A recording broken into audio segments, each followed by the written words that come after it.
पिता, पुत्र और पवित्र आत्मा के नाम पर आमीन।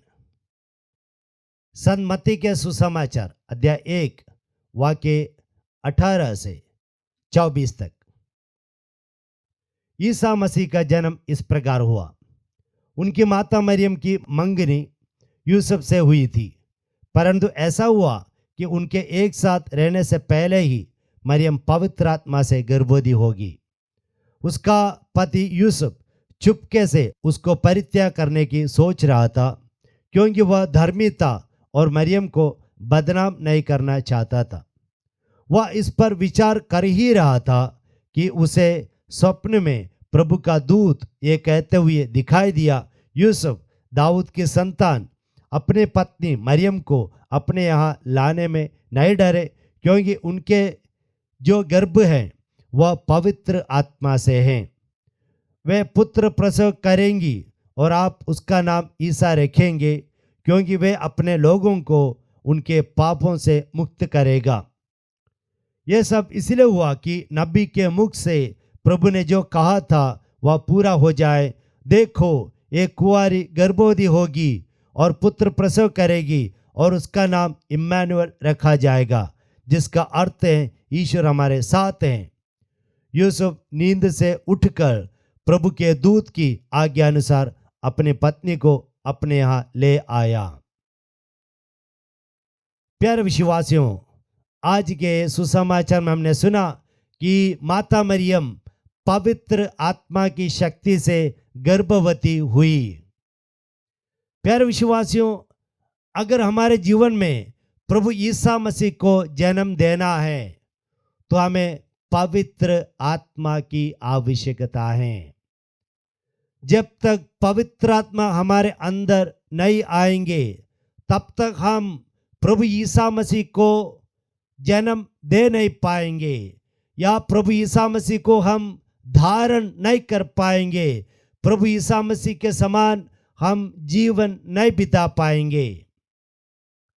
आप माता मरियम के समान कुंवारी क्यों ना हो, या हम पापी क्यों ना हो, हमें पिता ईश्वर से प्रार्थना करनी चाहिए। क्या कुंवारी गर्भवती हो सकती है? क्या पापी यीशु मसीह को धारण कर सकते हैं? जी हाँ, प्रभु के लिए कुछ भी असंभव नहीं है।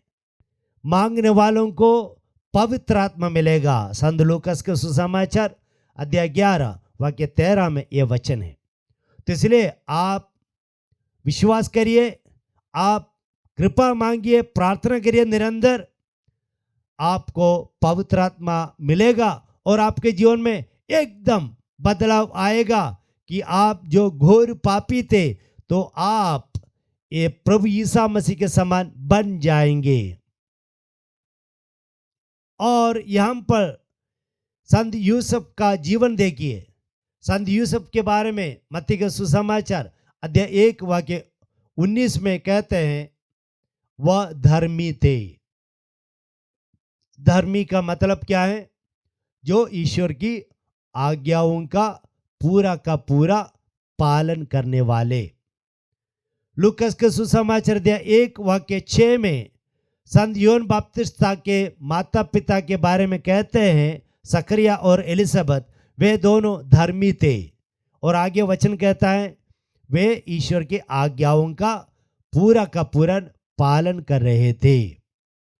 तो धर्मी वह व्यक्ति है जो ईश्वर की आज्ञाओं का पालन करता है।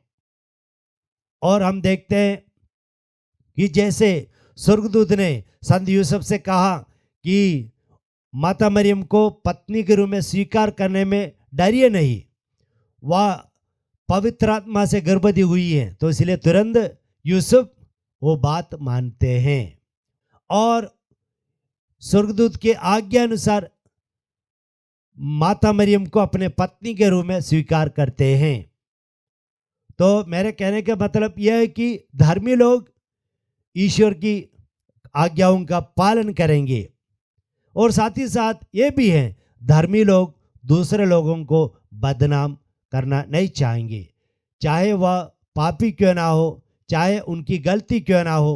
देखिए, उस समय के रीति रिवाज के अनुसार यूसुफ समाज में जाकर बोल सकते थे कि देखो, ये कुंवारी, ये जो मेरी पत्नी होने वाली है, ये गर्भवती है, मेरे साथ कोई संसर्ग नहीं हुआ, इन्होंने घोर पाप किया है। इसी प्रकार यूसुफ उस समाज में जाके बोल सकते थे, लेकिन यूसुफ ये हक अधिकार होने के बावजूद भी यूसुफ धर्मी होने के कारण उनको बदनाम करना नहीं चाहा। प्यारे विश्वासियों, ये एक सुंदर स्वभाव है जो हमारे जीवन में लागू करना है, अभ्यास करना है। कभी कभार जब लोग गलतियां करते हैं तो हम लोगों के अंदर क्या होता है, उनको दोषी ठहराना, उनकी ओर उंगली दिखाना। लेकिन आज संत यूसुफ के जीवन के द्वारा हमें ये धर्म शिक्षा मिलती है, उस अवसर में भी हम उनको दोषी ना ठहरे, बल्कि हम उनका बदनाम ना करें, बल्कि हम उनके साथ सहानुभूति दिखाएं। ये सहानुभूति प्रभु यीशु मसीह ने दिखाया। कहाँ पे? यूहन्ना के सुसमाचार अध्याय 8 वाक्य 1 से 11 तक। जब उस व्यभिचारिणी स्त्री को लोगों ने पकड़ा, उस समय यीशु मसीह ने क्या कहा? आप में जो पाप नहीं किया है वह सबसे पहले पत्थर फेंके।